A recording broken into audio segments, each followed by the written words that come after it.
तो आज की हमारी बातचीत एआई के उस पहलू पर है जिसके बारे में बड़ी बड़ी टेक कंपनियां ज्यादा बात करना पसंद नहीं करती। ये कोई तकनीकी गाइड नहीं है, इसे आप एक सर्वाइवल गाइड समझ सकते हैं। हमारे पास जो रिसर्च और आर्टिकल्स हैं उनका मकसद ये समझना है कि पर्दे के पीछे एआई असल में कौन सा खेल खेल रहा है और हम जैसे नौकरी पेशा लोगों के लिए इसके असल मायने क्या हैं। इन सोर्सेज में एक सवाल था जिसने मुझे सच में हिला कर रख दिया। सवाल था, क्या होगा अगर 15-20 साल में बनाया गया करियर, लाखों की डिग्री और एक सुरक्षित नौकरी सिर्फ 5,000 रुपए महीने के सॉफ्टवेयर से बदल दी जाए। ये सवाल सुनने में जितना डरावना लगता है उतना ही जरूरी भी है। आज की चर्चा को एक रियलिटी चेक की तरह देखना चाहिए। ये समझना कि ये नया सिस्टम काम कैसे कर रहा है, वो एक तरह से आने वाले तूफान के लिए छाता खरीदने जैसा है। यहाँ हमारा इरादा किसी को डराना नहीं है, बल्कि उस सच्चाई पर बात करना है जो अक्सर बढ़िया मार्केटिंग के पीछे छिपा दी जाती है। मकसद डरना नहीं है, तैयार होना है। बिल्कुल। तो चलिए सबसे पहले उसी मार्केटिंग वाली बात पर आते हैं। हमें यही बताया जा रहा है कि एआई तो बस एक मददगार टूल है, एक असिस्टेंट है जो हमारा काम आसान कर देगा। लेकिन इन सोर्सेज का जो निचोड़ है वो कुछ और ही कहानी कहता है। ये सिर्फ एक प्रोडक्टिविटी टूल नहीं है, बल्कि ये एक पावर और वेल्थ रीडिस्ट्रीब्यूशन मशीन है।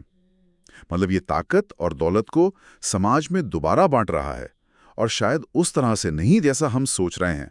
यहीं पे सबसे बड़ा ट्विस्ट है। आमतौर पर हमें क्या लगता है कि ऑटोमेशन का सबसे बड़ा खतरा फैक्ट्री में काम करने वालों को है या डिलीवरी करने वालों को है। लेकिन ये रिसर्च बताती है कि असली निशाना वो नहीं है। असली खतरे की जद में मिडिल क्लास व्हाइट कॉलर कर्मचारी हैं। वो लोग जो अपने लैपटॉप पर काम करते हैं, रिपोर्ट्स बनाते हैं, डेटा एनालाइज करते हैं। एक मिनट, इसका मतलब तो ये हुआ कि वो पूरी पीढ़ी जिसने सोचा था अच्छी डिग्री ले लो, एक बढ़िया सी जॉब पकड़ लो, लाइफ सेट है, आज वो सबसे ज्यादा खतरे में है। ये तो पूरी सोच पर ही हमला है। लेकिन ऐसा क्यों? दिमागी काम करने वाले ज्यादा सुरक्षित क्यों नहीं है? मुझे तो लगता था कि मेरा काम ज्यादा कॉम्प्लेक्स है। ये एक बहुत ही स्वाभाविक सवाल है। वजह काम की जटिलता में नहीं, बल्कि काम के पैटर्न में छिपी है। व्हाइट कॉलर काम, खासकर एंट्री लेवल या मिड लेवल पर, असल में है क्या? हाँ, क्या है? ज्यादातर ये जानकारी को एक तय तरीके से प्रोसेस करना ही तो है। किसी डॉक्यूमेंट को समराइज करना, सेल्स डेटा से रिपोर्ट बनाना या लीगल कॉन्ट्रैक्ट्स में जानकारी ढूंढना। इन सभी कामों में एक छिपा हुआ पैटर्न होता है, एक नियम होता है, और एआई को पैटर्न पकड़ने में महारत हासिल है। वो ताकत का काम नहीं कर सकता, लेकिन दिमागी पैटर्न वाले काम वो चुटकियों में कर सकता है। ये अर्थव्यवस्था के उस बुनियादी नियम को ही बदल रहा है कि कौन सा काम मूल्यवान है और कौन सा नहीं। सही बात है। और इसी से जुड़ा हुआ एक बहुत बड़ा भ्रम है जिसे स्रोत अपना पहला डीप गेम कहता है। ये सोचना कि हमारी नौकरियां सुरक्षित हैं। हमें लगता है खतरा किसी और को है, लेकिन असल में निशाना हम पर ही है। ये बात मुझे थोड़ी और परेशान कर रही है कि पैटर्न तो हर काम में होता है, तो फिर कौन से काम सबसे पहले जाएंगे? देखिए, हमने हमेशा दिमागी काम को मेहनत वाले काम से ऊपर रखा है ना, ये सोचकर कि ये ज्यादा सुरक्षित है। लेकिन एआई की दुनिया में जिस काम में जितना साफ पैटर्न होगा, वो उतना ही ज्यादा खतरे में है, चाहे वो काम कोई डॉक्टर करे या कोई क्लर्क। इन सोर्सेज में कुछ बहुत सीधे उदाहरण दिए गए हैं, जैसे एंट्री लेवल कोड लिखना। पहले लगता था ये तो बहुत स्किल वाला काम है, लेकिन अब एआई बेसिक कोड खुद लिख सकता है। हाँ, मैंने लिस्ट देखी।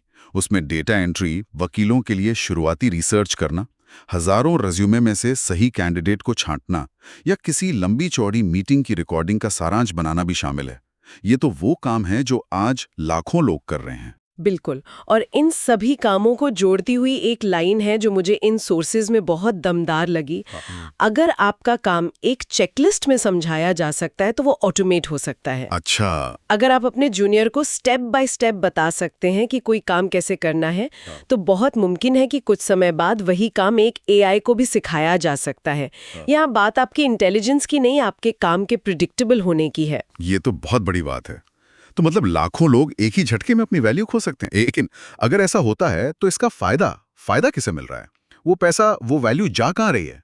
यहीं पर स्रोत अपने दूसरे डीप गेम की बात करता है जो दौलत के खेल से जुड़ा है। हाँ, और ये इस पूरी कहानी का सबसे अहम हिस्सा है। स्रोत इसे साफ शब्दों में कहता है, एआई मजदूर का नहीं बल्कि पूंजी यानी कैपिटल का हथियार है। इसे एक उदाहरण से समझते हैं। मान लीजिए कंपनी में 1000 लोग कस्टमर सपोर्ट का काम करते हैं। कंपनी एक नया एआई सिस्टम लाती है जो उन 1000 लोगों का काम कर सकता है। अब कंपनी उन कर्मचारियों को हटा देती है। बिल्कुल। नतीजा, कंपनी का खर्च काफी कम हो गया और मुनाफा आसमान छूने लगा। और वो बढ़ा हुआ मुनाफा उन 1000 लोगों को तो नहीं मिला जिन्हें नौकरी से निकाला गया, वो गया कंपनी के मालिकों और शेयर होल्डर्स की जेब में। सही पकड़ा।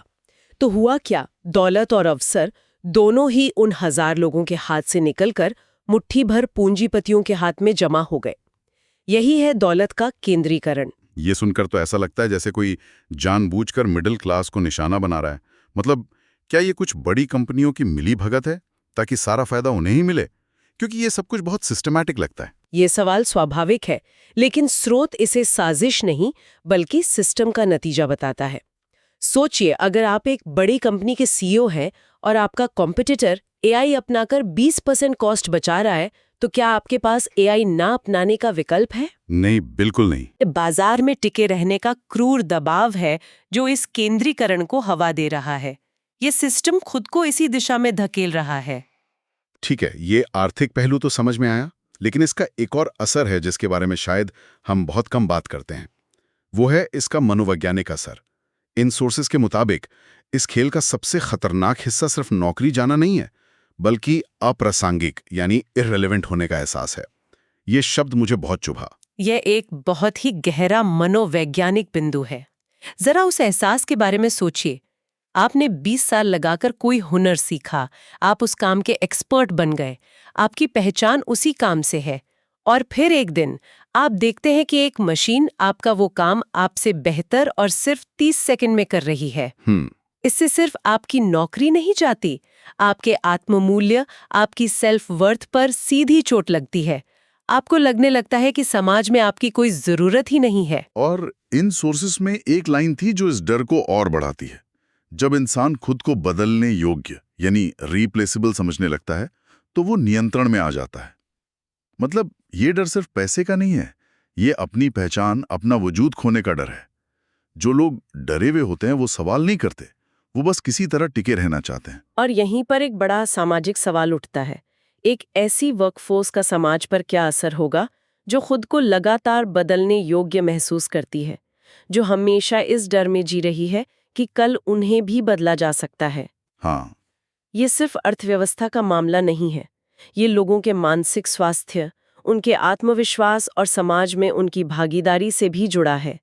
ज्यादातर तकनीकी चर्चाएं सिर्फ इस बात पर होती हैं कि एआई क्या कर सकता है, लेकिन इस बात पर नहीं कि उसके इंसानी असर क्या होंगे। तो क्या हम सब बर्बाद होने वाले हैं? क्या इसका कोई समाधान नहीं है? ये बातचीत तो बहुत निराशाजनक होती जा रही है। नहीं, ऐसा नहीं है।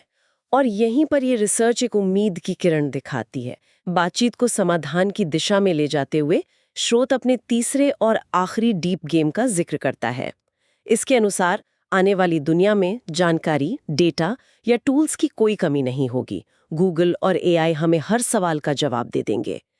कमी होगी खास चीज की, और वो क्या है? और वो है जजमेंट, यानी विवेक, सही गलत में फर्क करने की क्षमता और मुश्किल हालात में फैसले लेने की हिम्मत। जजमेंट, ये थोड़ा अस्पष्ट लगता है। इसका असली मतलब क्या है? इसका मतलब ये है कि एआई आपको 10,000 बिजनेस आइडिया दे सकता है, लेकिन उन 10,000 में से कौन सा आइडिया आपके शहर, आपकी टीम और बाजार के मौजूदा हालात के हिसाब से सही है, और किस पर अपना पैसा और समय लगाना चाहिए, ये फैसला इंसान का जजमेंट ही करेगा। अच्छा, एआई आपको जवाब दे सकता है, लेकिन वो ये नहीं जानता कि पूछने लायक सही सवाल क्या है। एआई किसी क्लाइंट के ईमेल का विश्लेषण कर सकता है, लेकिन उसके साथ विश्वास का रिश्ता नहीं बना सकता।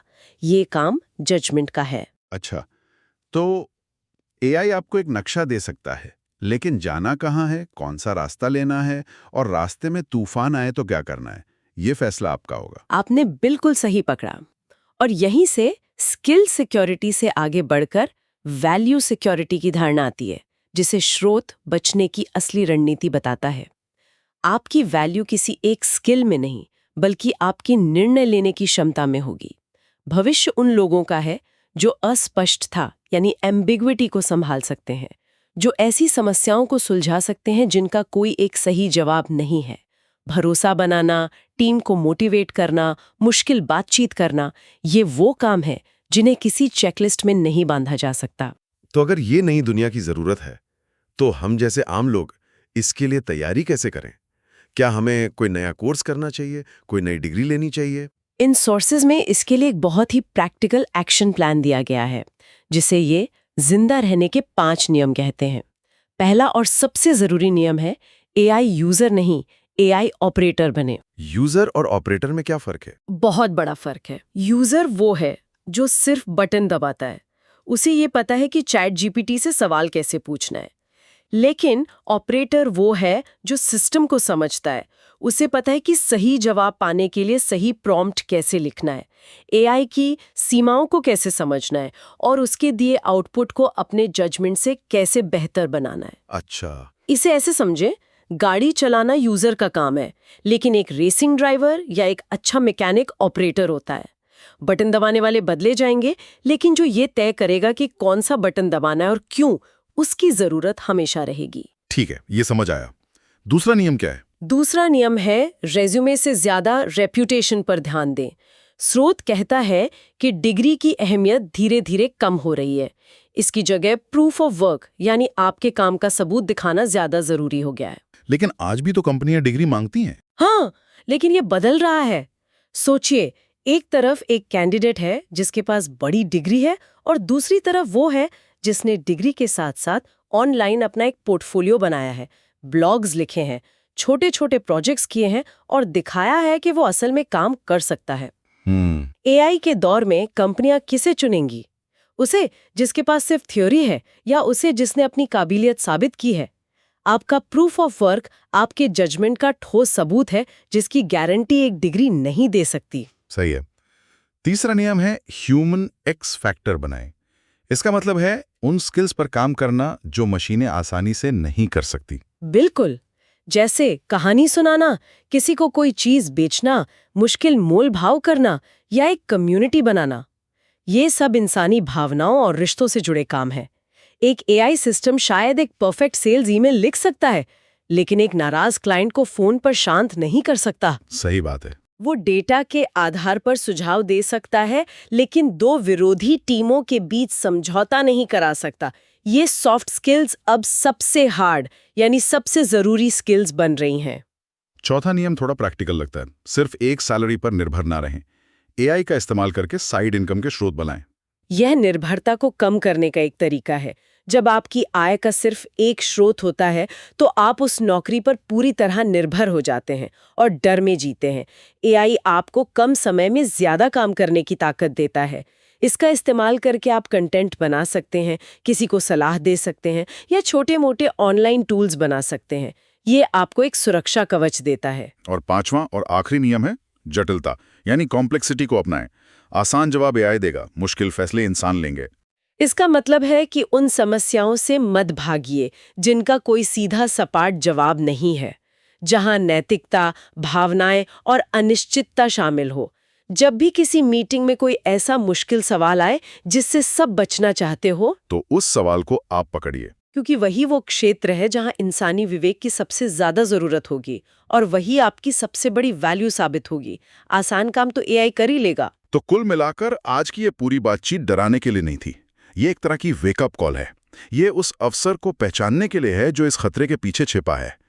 एआई आपकी नौकरी नहीं लेगा, बशर्ते आप अपनी वैल्यू को एक चेकलिस्ट वाले काम से हटाकर अपने जजमेंट, अपनी रचनात्मकता और अपनी इंसानी समझ पर ले आएं। अपने एकदम सही सार निकाला। हर बड़े बदलाव की तरह ये भी डरावना लग सकता है, लेकिन इसमें नए अवसर भी छिपे हैं। यह हमें मजबूर कर रहा है कि हम उन कामों पर ध्यान केंद्रित करें जो हमें वाकई इंसान बनाते हैं। सोचना, फैसले लेना और एक दूसरे से जुड़ना। और अंत में स्रोत की वो शक्तिशाली लाइन जो पूरी चर्चा को एक बिंदु पर ले आती है। सवाल सिर्फ एक है, आप इस खेल के मोहरे बने रहेंगे या खिलाड़ी? ये सवाल हमें सोचने पर मजबूर करता है। स्रोत पूछता है कि कोई मोहरा बनेगा या खिलाड़ी, लेकिन शायद हमें एक कदम और आगे सोचना चाहिए।